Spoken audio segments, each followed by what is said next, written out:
Hey guys, thanks for tuning in to another episode on the CGCB podcast. Today we are doing another video in the Shooting for Newbs series. So last time we went over range bag essentials and things to keep in your range bag and range bags themselves. Well, this episode is probably going to be the most important one.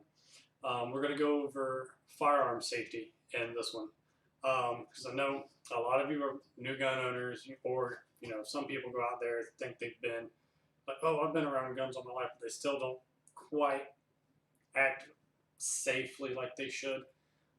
So this is just going to be like a little bit more than basic, but not quite an exhaustive uh, deep dive into firearm safety. Um, and one of the first things I want to mention um, going into this is where a lot of this came from. Some of you older shooters out there will know who this is. A lot of the younger guys probably won't, unless you're really, really into gun culture, in which case, this would be a good refresher for you, but you probably already know all of this.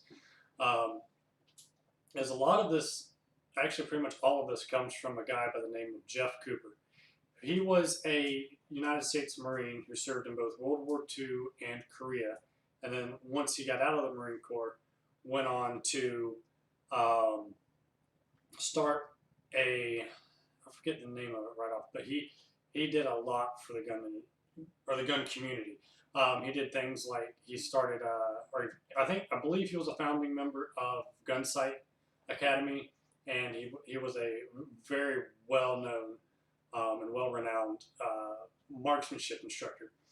And so he came up with 4 rules of firearm safety that everyone should always follow when handling firearm. The first rule is always treat a gun as if it were loaded. So even like with this SIG that I have right here, this gun is empty, but that doesn't mean I should, just wave it around and point it at people and things like that. So, excuse me. Always treat it with a healthy respect, because you may pick up a gun that you think is unloaded, and then you might start goofing off with your friends, and then come to find out it is loaded and someone accidentally pulls the trigger. You could lose a friend like that. And it's happened quite a bit, and it really shouldn't. So, yeah, always treat a firearm, whether it's loaded or not, as if it were. And then after the next rule that Colonel Cooper came up with was never point a firearm at anything you do not intend to destroy. First and foremost, the things that come out of the end of the barrel go really fast. Fast enough to do a lot of damage, which is pretty self-explanatory. But like if like I said, going back to that first point, if you're just sitting there, playing around and you're pointing at people, do you plan on destroying those people? Do you plan on killing them? Because you really should never, ever, ever point a weapon at somebody or something you do not intend to destroy. A lot of lives have been lost like that, and like I said, it really should not be happening. As long as you're safe and responsible with it, it shouldn't happen. And as long as you follow these 4 rules, you should be pretty good. Anyways, rule number 3, keep your finger off the trigger until you are ready to fire. Which I've seen a lot of negligent discharges like that, where people are holding a gun and they're being real lax with their trigger discipline, and it's sitting on the trigger with the safety off while they're doing something else, and then the gun goes off. So yeah, always be aware. Now, most of the time, when you're watching where your finger is, and you'll see a lot of pictures of, especially military and police, when they're holding firearms that they're not actively using, you'll see a full grip, and then especially on handguns, you'll see the finger laid up on top, on the side of the receiver, or in this case, the slide. And when you're holding it, when you're holding a firearm, That's where your finger should be. It shouldn't be down here on the trigger. It should be up on the side. Um, and lastly, be sure of your target, what's in front of it, and what lies beyond it. If you're shooting paper, that bullet's obviously going to fly right through it. So you got to be very careful about what's on the other side. Normally they say you want at least, especially if you're not at like a public range or something, and you're out, in the woods shooting. The recommended distance, if I recall correctly, is you want at least 1 mile from where you're shooting to where anything else is, because bullets can go a long way, and a lot of people don't really think about it, but like a 30-06, with the right loads, can be accurate out to about a mile. It'll go that far, and if you're shooting, up, let's say, 15 degrees on up, it could go a lot further than that. Maybe not accurately, but it'll go a lot further than that. So be very careful about where you shoot and what's in the direction that you're shooting. Because, you could be shooting and you don't know this, but maybe a half mile down the road or a half mile in the direction you're shooting, there's a house. And that person's house starts taking bullets because you're shooting and you don't know they're there. They're going to be really mad, and they might start shooting back, and then it becomes a two-way gun range, and those ain't ever fun. So just be aware of where you go shooting and what's in the direction that you're shooting. But yeah, those are 4 rules of firearm safety that everyone should always be conscious of whenever you're handling a firearm. So that's the rules. I don't want to say the laws, but they might as well be. And if you go to any like public range, or if you go to like a shooting match or something like that, you're always going to observe those rules. They may even go as far as making you have a chamber flag. I don't have one here to show you, but basically what happens is when you're not actively participating in a stage or something like that, you'll have a chamber flag. So you'll put one down in the chamber, and it'll close. It won't let the slide close all the way, and it'll have a little flag sticking on the side, so they can immediately look at your weapon and make sure that it's unloaded. So yeah. Also, another thing that Colonel Cooper came up with was what he called firearm conditions. There's 5 of them, and they are as follows. Condition 4 would be empty chamber, empty magazine inserted. No, granted, I should also mention that this is also based off of the 1911. He loved 1911s, and this could actually go for a lot of hammer-fired, actually all hammer-fired guns. Not really so much with a SIG like this, excuse me, because it's a striker-fired, but a lot of them still apply. So condition 4 would be empty chamber, empty magazine, hammer down, safety on. Condition 3 would be empty chamber, full magazine, hammer down, safety on. Condition 2 is round in chamber, full magazine, hammer down, safety on. Condition 1 is full magazine, round in chamber, hammer cocked, and safety on. And the reason why there's a difference between that is because the 1911 is a single action. So that means every time you want to pull the trigger, the hammer has to be back. So I wish I still had one of my hammer guns, but I don't. We're going to compare this between a 1911 and an M9. So basically, the 1911, if you have your hammer down and you take the safety off and you try to pull the trigger, it's not going to fire. You have to manually pull it back, and then it'll shoot. And then as the slide cycles, it'll cock the hammer for each other shot or every other shot. With something like an M9 or a SIG P226 or any of the P220 series, or even like the CZ75s and whatnot, they are single action and double action.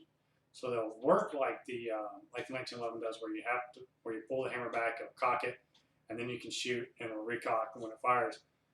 But also, if your hammer is down, you'll just have a longer trigger pull, and it'll cock the hammer as you're pulling the trigger and then drop it, which is what's called double action. We couldn't do that with a 1911, so that's why there's a difference in like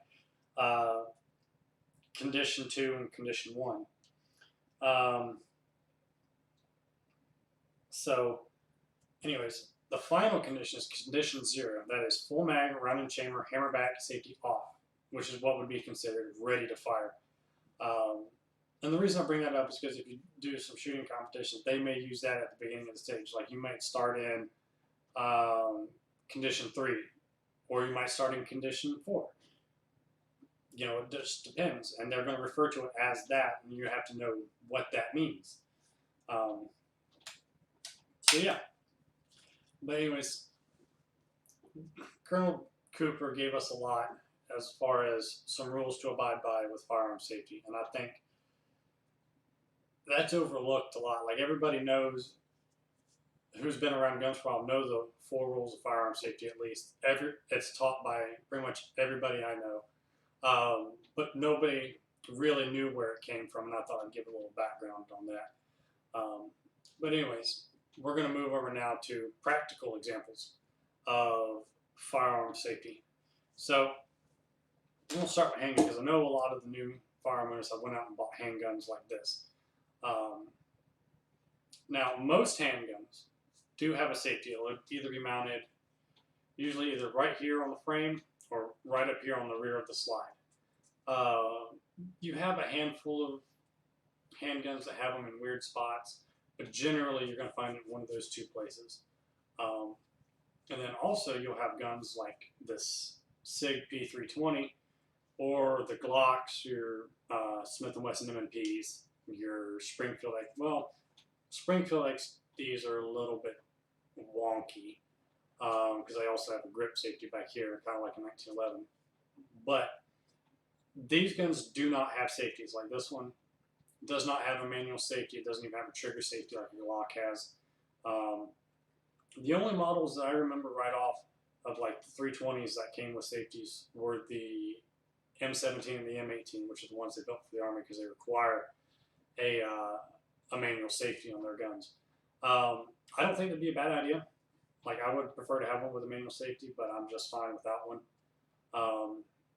But I recommend guns without a manual safety for those who are pretty well experienced with guns and very familiar with the 4 rules I just read to you. Just because it'll avoid a lot of confusion and heartache if something were to happen. However, these are also really good guns to use, and like this one is my personal defense gun. So yeah. Yep, that's handguns. Then if you've gone out and you bought like a more modern sporting rifle, as they're getting called now, like this AR. Get up here. The manual of arms is going to be a little different.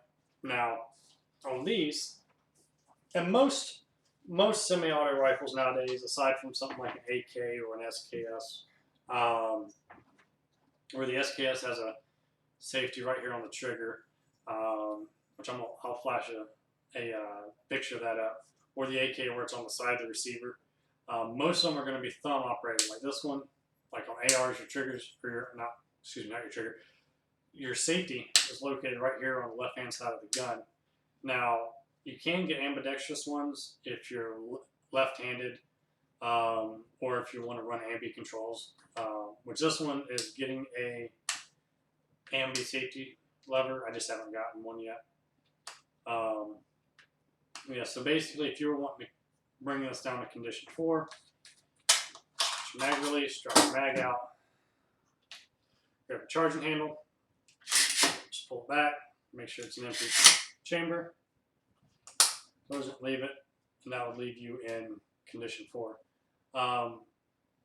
Also, if you wanted to just leave the bolt open, you just pull it back. You have this little button right here with this little paddle.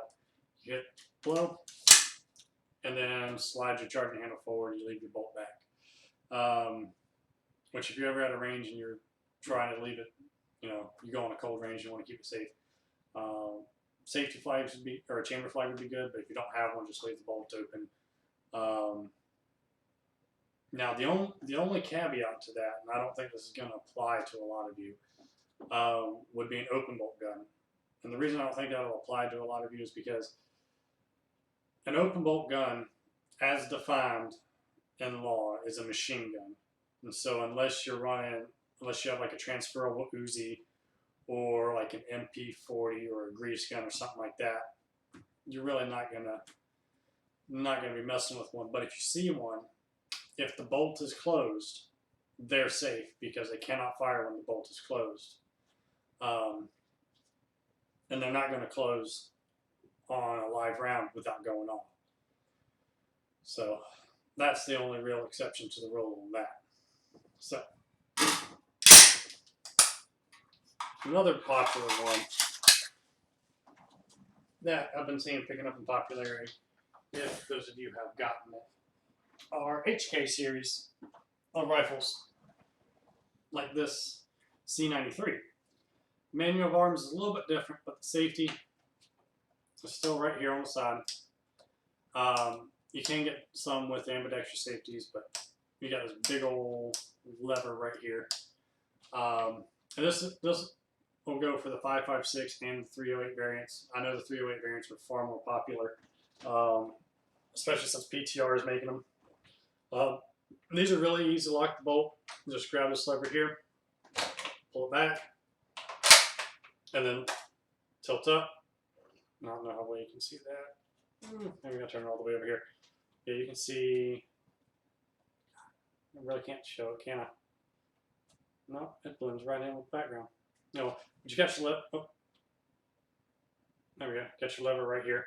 And you just pull it back and up, and it'll lock the bolt open.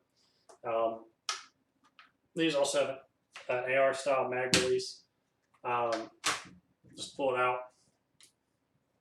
Now there's normally, if the ATF weren't bung holes, you'd be able to have a power release right here, but you can. It's just you got to be real careful with how you do it, or else they'll classify it as a machine gun. And I'm not going to get into why that is. But anyways, and then when you want to close it, just it's always satisfying to do. Good old HK slap. But that's the manual of arms for one of those. If you've got an HK style,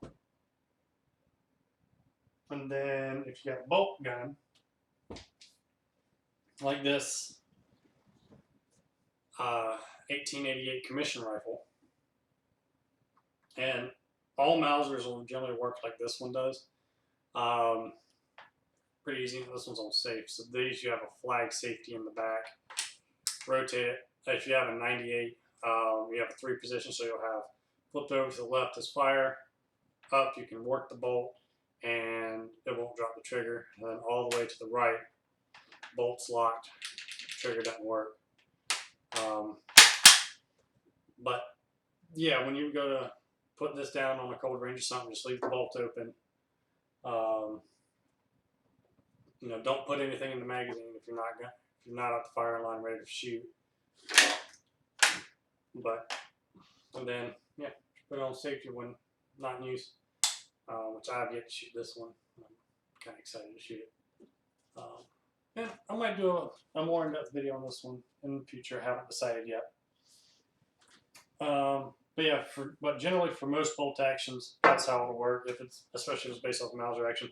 Now some of your more modern ones, like the Remington 700s, your Savages, your Remington 700 clones, like your Surgeon Actions or stuff, if you got big money, they're going to have a safety right here next to the tang. The Savages will have it right in the middle of the tang, right in the middle, like right here. And then you can get some, like if you're super poor and you go out and buy a Mosin, it might not be obvious how the safety works on that one. I don't have one here. For once in my life, I don't have a Mosin. But you have that big old round piece, that cocking knob essentially on the back of your Mosin. You just pull it back and rotate it counterclockwise, and then let it go back, and that's on safe. It'll lock the bolt. Trigger won't work. It'll be safe. And it works kind of the same way with an Arasaka if you have one of those. Trying to think. Any other weird ones that I don't know about? Oh, revolvers. I haven't gone over those. I don't have. You know what? I might actually have one to show you. But it would require me to get up and get one. But anyway, so on a revolver, you'd want to carry. If I carry those, I prefer to carry it hammered down on an empty chamber. Because especially the old ones, like some of the older Smiths and Colts and things like that, if they're sitting hammered down, that hammer is literally sitting against the primer. So if it gets a good smack, there's a chance that it could actually go off when you don't want it to. And I would rather avoid that by carrying one less round in the cylinder and just have it sitting on an empty chamber, because most of them are going to be double action anyways. So if I got to draw and actually use it, as soon as I pull the trigger, it's already going to rotate to the next one in the line and send it. But I try not to carry those. I prefer my standard autoloaders for that. But yeah, it's kind of hard with revolvers to make sure that they're safe. It's hard to immediately look at it and identify, especially if you've got something like a single action army where you have your loading gate and then you have to use that little lever up under the barrel to actually push the cases out. So yeah, that about sums it up. Let's see if I can think of anything else. Oh, if you're shooting steel,